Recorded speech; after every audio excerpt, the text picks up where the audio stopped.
Gender, body, prescription, and inscriptions. Gender is the range of characteristics pertaining to and differentiating between masculinity and femininity.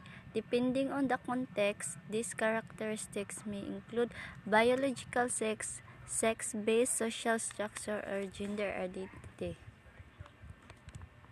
Gender is a set of different things.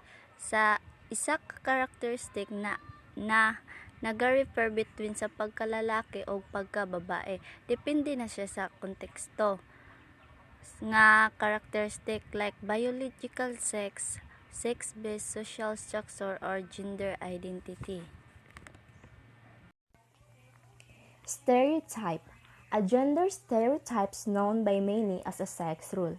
It is a social rule encompassing a range of behaviors and attitudes that are generally considered acceptable, appropriate, or desirable for a person, based on that person's biological or perceived sex. So, ang stereotype is known siya by many as a sex rule. So, example like, ang girl or women are generally expected to dress in typically feminine ways and be polite, accommodating, and nurturing. Then ang men or ang mga lalaki are generally expected yun nato siya nga strong man jud ang mga lalaki, aggressive and bold. So mo jud yung mga lalaki ron nakita nato. In every society, ethnic group and culture has gender role expectations. So kada culture na jud siya gender role expectation matag usa. But they can be very different from group to group. So lahi jud siya kada matag grupo. Nga dapat desirable siya no or as a person based sa iyang biological sex nga dapat sukad sa iyang biological sex or sa iyang pag-anak dapat inana jud ang ihang madalahan tud kadako nga desirable sab tan-awon. So gender prescription, what you should to be socially acceptable. So muna siya ang mga buhaton nga makita sa uban nga karapat dapat putang dawaton. So muna siya ang mga maayong buhatonon nga para dawaton pud ta sa social or sa atuang society or biskan asa man ta. Ang gender prescription is what you should not do in order to be socially acceptable. So mao na siya ang mga dili dapat pang buhaton para madawat pud ta sa atuang social o sa atuang society o sa atuang mga palibot. So kung gusto tang madawat dili ta magbuhat og mga negative things or bad or unsa pa. Feminism. A feminism is a range of social movements, political movements, and ideologies that aim to define, establish, and achieve the political, economic, personal, and social equality of the sexes. Feminism incorporates the position that societies prioritize the male point of view, and that women are treated unfairly within those societies. So, ang feminism is a range of social movement siya. So, like, nagakontinue gihapon ng campaign for women's rights. So, political movements and ideologies that aim to define, establish, and achieve the political, economic, personal, and social equalities of the sexes.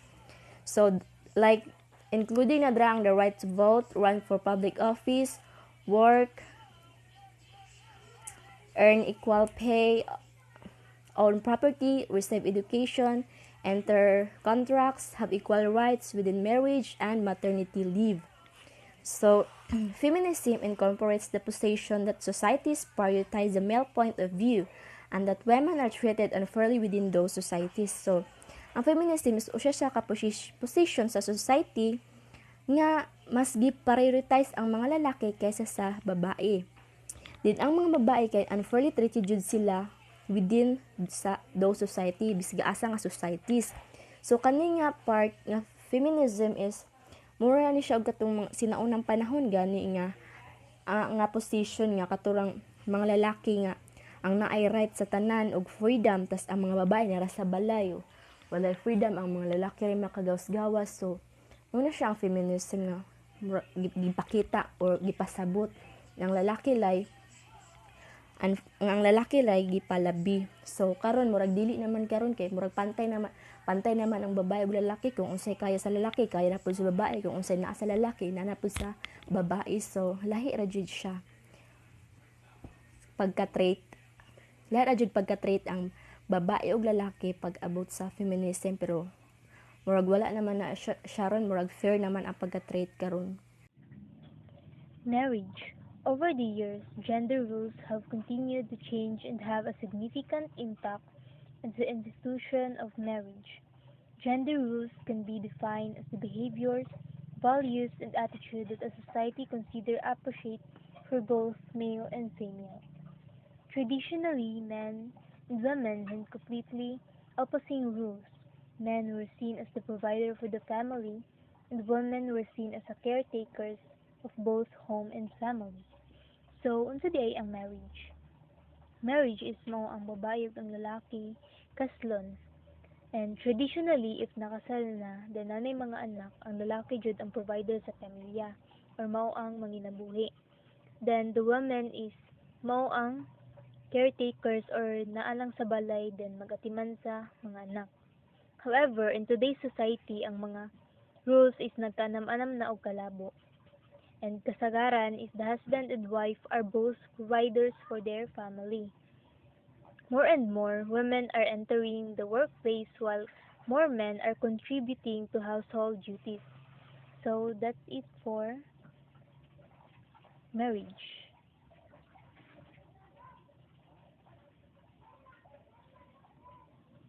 Same-sex marriage. In some parts of the world, partnership rights or marriage have been extended to same-sex couples. Advocates of same-sex marriage cite a range of benefits that are defined to people who cannot marry, including immigration, health care, inheritance and property rights, and over family obligation and protection, as reason why marriage should be extended to same-sex couples. Opponents of same-sex marriage within the gay community argued that fighting to achieve these benefits by means of extending marriage rights to same-sex couples privatize benefits that should be made available to people regardless of their relationship status. So, same-sex marriage from the word same-sex, pareha og kasarian. And same-sex marriage mo ang lalaki og ang lalaki kastlon or ang babae og ang babae. They further argue that the same-sex marriage movement within the gay community discriminates against families that are composed of three or more intimate partners. Opposition to the same-sex marriage movement from within the gay community should not be confused with opposition from outside the community. LGBTQ plus community. The LGBT community, also referred as a gay community, is a defined grouping of lesbian, gay, bisexual, transgender, LGBT organizations and subcultures united by a common culture and social movements.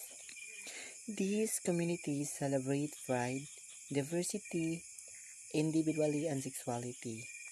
LGBT activists and sociologists see LGBT community building as a counterbalance to heterosexism, homophobia, biphobia, transphobia, sexualism, and conformist pressures that exist in the larger society.